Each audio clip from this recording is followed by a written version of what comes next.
Hi there, Mike Mikowski here. Hey, I seen online a couple of places an ad for a portable airbrush, and it was like less than 50 bucks. So I figured, what the heck? I've got a couple airbrushes. In fact, I just got a new Badger 200G.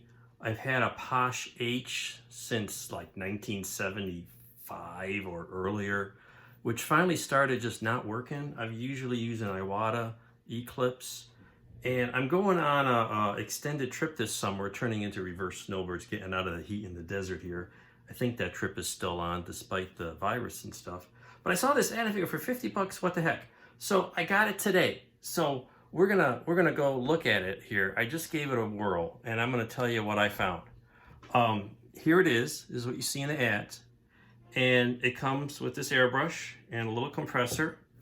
There's a lid that goes on there. You charge it from a USB power supply. Comes in this lovely padded, but I got it in like 2 days after I ordered it. I don't know what this little washer is for. It was just sitting in the box, and that's it. So it came charged up. So I checked it with some paper, with some water, make sure it worked. And here, I'll show you what this thing does. So little power switch on the side, turn it on. You can hear it kind of humming away, and I put some, look at that. Now it sticks. It tends to stick. It doesn't like to, get a little closer here. It doesn't like to turn off, but you can get a pretty fine line. Look at that. And you can get broad line. And I'm thinking I'm going along, like a summer trip. I'm not gonna be able to paint camouflage patterns, but if I'm taking some small models along and I just want to paint the dang thing and not take a giant compressor for 50 bucks, that might just do the trick.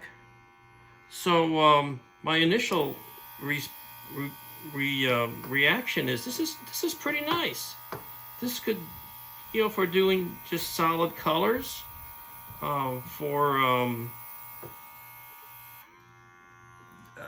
general overcoats, a gloss coat or something like that.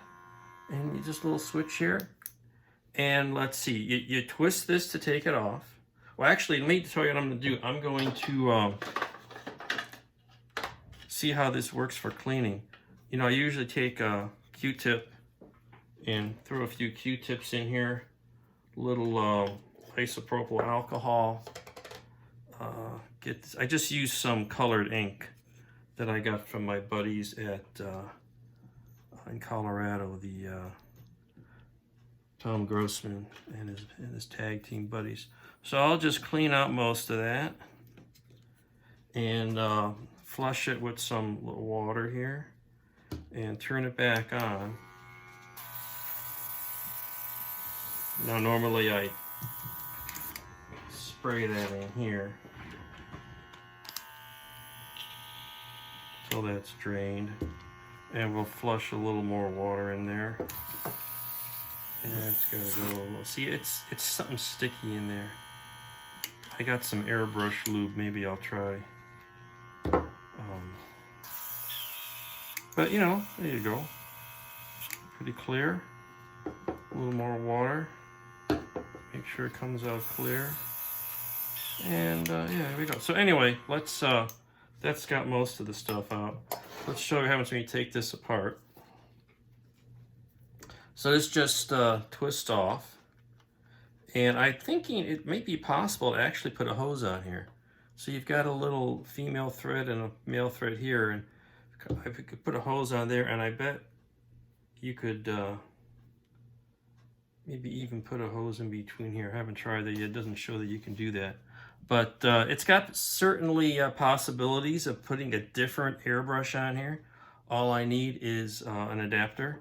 And it's, for me, for some, retired guy who's gonna go snowbirding, a month or three out of town, maybe on a business trip. If you're working, you want to take something to work on in your hotel room, and you don't want to lug your giant compressor for a quick project for 50, 60 bucks. Look, works for me. So anyway, This is your quick review out of the box of the, I don't even know if it's got a brand name, portable airbrush. And it's available in a number of places. I'll put a link on it when I post this. So anyway, that's it for today. Hope you enjoyed. Happy modeling.